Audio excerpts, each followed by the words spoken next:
Écoute ce silence. Est-ce que tu te souviens de la dernière fois où tu l'as vraiment entendu? Pas le silence d'une pièce vide quand la télé est éteinte, mais le silence profond, celui de ton propre esprit, libéré du vacarme du monde. Probablement pas. Parce que la société moderne a horreur du vide. Elle a horreur que tu sois seul avec tes pensées, car un homme seul avec ses pensées est un homme qui commence à poser des questions. On t'a vendu la connectivité comme une libération, mais c'est devenu ta laisse invisible. Chaque notification est une micro-charge électrique qui dicte ton humeur. Chaque email est une demande de ton temps que tu n'as jamais validée. Chaque réseau social est un miroir déformant qui te vole ton attention avant même que tu n'aies pu décider de ce que tu voulais faire de ta journée. Tu es devenu un réacteur, une simple machine à répondre aux stimuli des autres. Tu passes tes journées à éteindre des incendies qui ne sont pas les tiens, et le soir, devant le reflet de ton écran, tu t'étonnes de n'avoir rien accompli de grand, de n'avoir pas avancé d'1 millimètre vers l'homme que tu avais juré de devenir. Tu te sens épuisé sans avoir lutté, vide sans avoir créé. Mais avant que ce récit ne s'achève, je vais te transmettre le protocole exact, le système radical pour briser ces chaînes et disparaître totalement du radar social, afin de réapparaître avec une puissance et des résultats qui feront passer ton ancienne vie pour un simple brouillon. C'est un contrat de transformation que nous allons signer ensemble, et tu comprendras, dans les dernières minutes de notre échange, pourquoi tout ce que tu as bâti jusqu'ici s'effondrera si tu ne possèdes pas la clé que je m'apprête à te donner. Le problème, ce n'est pas ton manque de talent, ni même ton manque d'intelligence. Le problème, c'est que tu es disponible.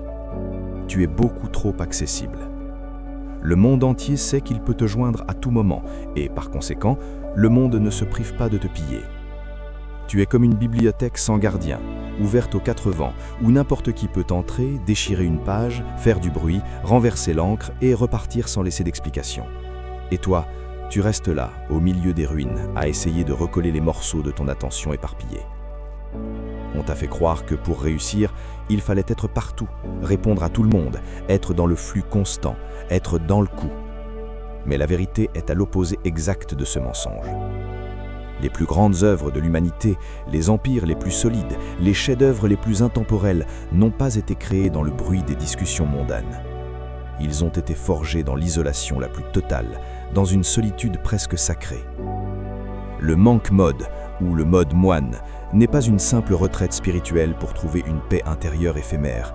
C'est une stratégie de guerre froide appliquée à ta propre vie pour trouver la puissance d'exécution. C'est une période de temps délimitée, un bloc de réalité pure où tu décides de couper les ponts avec tout ce qui ne sert pas ton objectif principal. C'est une disparition volontaire. Pour le reste du monde, pour tes amis, pour ta famille, pour les algorithmes, tu n'existes plus. Tu es mort socialement pour pouvoir enfin naître à une échelle supérieure. Regarde autour de toi, observe la masse. Tout le monde cherche la dernière astuce de productivité, la nouvelle application magique, le dernier outil à la mode. Ils pensent tous que le secret réside dans l'ajout.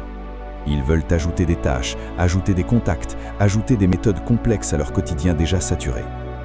La machine, elle, sait que le secret est dans la soustraction chirurgicale.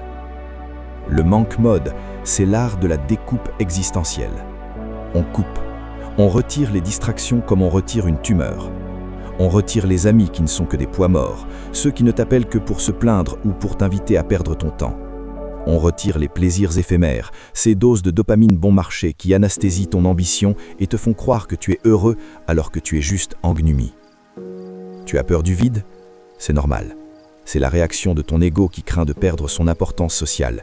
Mais c'est précisément dans ce vide, dans cet espace non pollué que se trouve ta véritable force de frappe. Quand il n'y a plus de bruit extérieur pour te dicter tes envies, tu n'as pas d'autre choix que de faire face à ce que tu es vraiment. C'est une confrontation brutale, sans filtre, sans échappatoire. Sans ton téléphone pour te distraire, sans tes sorties pour t'élader, sans le regard des autres pour te valider, tu vas te retrouver face à tes doutes, tes peurs et ta propre médiocrité. C'est la phase de purge, le moment où le système rejette les toxines du monde moderne. La plupart des gens font demi-tour ici. Ils ne supportent pas le reflet du miroir. Mais toi, tu vas rester. Tu vas apprendre à habiter ce silence. Imagine ce qui se passe quand tu concentres toute ton énergie sur un seul point précis. Comme une loupe sous un soleil de plomb. Tu ne fais pas que chauffer la surface, tu la perces, tu l'enflammes. Ton attention actuelle est éparpillée en 1000 petits filets de lumière inutiles, gaspillés sur des futilités. Le Monk Mode transforme cette lumière diffuse en un laser capable de découper l'acier. Pour y arriver, tu dois établir des protocoles non négociables, des lois d'airain que tu ne briseras sous aucun prétexte. Pas de réseaux sociaux, car ton cerveau n'est pas une poubelle pour les pensées des autres. Pas de pornographie, car tu ne peux pas gaspiller ton énergie vitale dans des illusions. Pas d'alcool, pas de malbouffe, car ton corps est le temple de ta volonté, pas un dépotoir. Une immersion totale dans le travail profond, celui qui demande de la sueur mentale et de la concentration ininterrompue. Pendant des semaines, peut-être des mois, ton monde doit se réduire à 3 piliers fondamentaux. L'isolation, l'exécution et la récupération. C'est une vie monacale, dépouillée de tout artifice, de tout superflu. Tes journées deviennent prévisibles, répétitives, presque rituelles. Et c'est précisément dans cette répétition, dans cette monotonie apparente, que la magie opère. Ton cerveau, enfin libéré du bombardement constant d'informations inutiles, commence à se recabler. Les circuits de ton attention se réparent. Tu commences à voir des connexions que tu ne voyais pas auparavant. Tu commences à produire un travail d'une qualité, d'une profondeur et d'une clarté que tu n'aurais jamais cru possible. Tu ne travailles plus dur, tu travailles à un niveau de conscience différent. La tension montera inévitablement quand ton entourage commencera à s'inquiéter de ton absence. Où es-tu passé? Pourquoi tu ne réponds plus au groupe? Tu as changé, tu deviens bizarre. Ils essaieront, consciemment ou non, de te ramener dans la norme, dans la tiédeur confortable du troupeau. Pas parce qu'ils te veulent du mal, mais parce que ta transformation les renvoie violemment à leur propre stagnation. Ton silence est une insulte à leur vacarme incessant. C'est le test ultime de ta résolution. Si tu cèdes, si tu sors de ton isolation pour assurer ou pour justifier ton choix, tu brises le sceau de ta puissance. Tu redeviens accessible, tu redeviens une proie facile pour les mangeurs de temps. La machine n'a pas besoin de validation extérieure pour fonctionner. Elle tire sa légitimité de ses propres résultats. Tu dois apprendre à aimer ce sentiment d'être à part, cette sensation d'être un fantôme dans la ville. Tu dois apprendre à savourer le fait que personne ne sache ce que tu prépares dans l'ombre. C'est la puissance du secret. Pendant qu'ils discutent de leurs projets futurs sur des terrasses bruyantes, toi, tu bâtis des réalités tangibles dans le silence de ton bureau. Pendant qu'ils cherchent l'approbation de parfaits inconnus sur Internet, toi, tu cherches la maîtrise de ton artisanat. Ce nouveau mécanisme que tu mets en place, c'est ce qu'on appelle l'avantage injuste. Dans un monde peuplé d'êtres distraits, incapables de rester concentrés plus de 10 secondes sans regarder leur écran, celui qui est capable de s'enfermer dans une pièce seule et de travailler sur une tâche unique pendant 4, 6 ou 8 heures sans aucune interruption devient un prédateur naturel. Il n'y a plus de concurrence pour toi, car personne d'autre n'est prêt à payer le prix du silence et de l'ennui productif. Tu ne joues plus au même jeu qu'eux. Eux jouent à être vus, toi, tu joues à être grand. Eux cherchent désespérément l'attention, toi, tu cherches froidement l'impact. Le Monk Mode n'est pas une punition que tu t'infliges, c'est le plus grand privilège que tu puisses t'accorder dans cette vie, le droit de ne pas être dérangé. C'est le droit de viser la perfection sans avoir à t'excuser d'être ambitieux. C'est le luxe ultime de notre époque, la souveraineté totale sur ton temps. Projette-toi maintenant dans 6 mois. Imagine l'instant précis où tu décides de sortir enfin de ton isolation volontaire. Tu n'es plus le même homme qui a commencé ce processus. Ton regard a une intensité que les autres ne supportent plus. Ta voix a le poids de celui qui sait. Ton corps, ton compte en banque, ton état d'esprit, tout a été passé au feu purificateur de la discipline. Les gens te regardent et ne te reconnaissent pas. Ils voient le résultat mais ils ignorent le processus.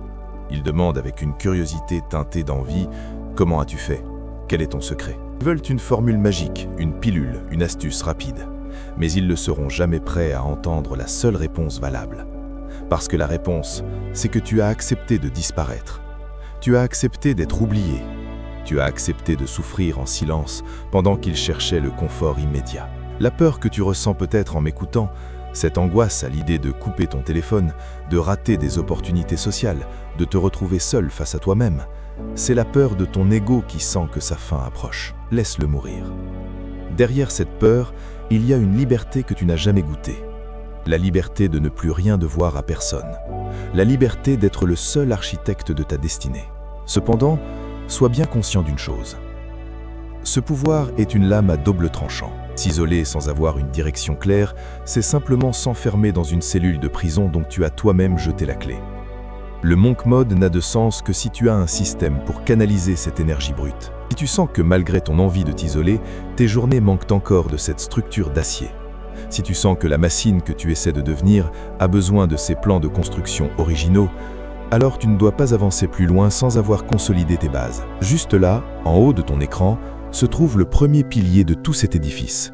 C'est le fondement sur lequel repose chaque seconde de ton futur Monk Road. Si tu n'as pas encore intégré les principes de la discipline contre la motivation, ton isolement ne sera qu'une fuite en avant, un coup d'épée dans l'eau. C'est dans cette première vidéo que tout commence.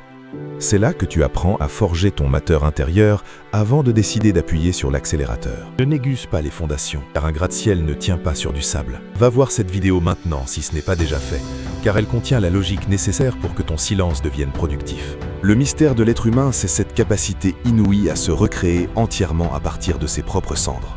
Tu as le pouvoir, dès cet instant, de fermer la porte. Tu as le pouvoir de dire au monde de t'attendre, car tu as une mission plus importante. Devenir la version la plus redoutable de toi-même. Le temps de la distraction est officiellement terminé. Le temps du bruit inutile est révolu. Entre dans le silence. Entre dans la machine. On se retrouve de l'autre côté, dans la zone où seuls ceux qui ont osé disparaître ont enfin le droit de régner sur leur propre existence. Ne cherche plus d'issue de secours. Il n'y en a aucune qui vaille la peine d'être empruntée. Il n'y a que le travail, l'isolement et la victoire finale. Maintenant, agis en conséquence. Le silence t'attend.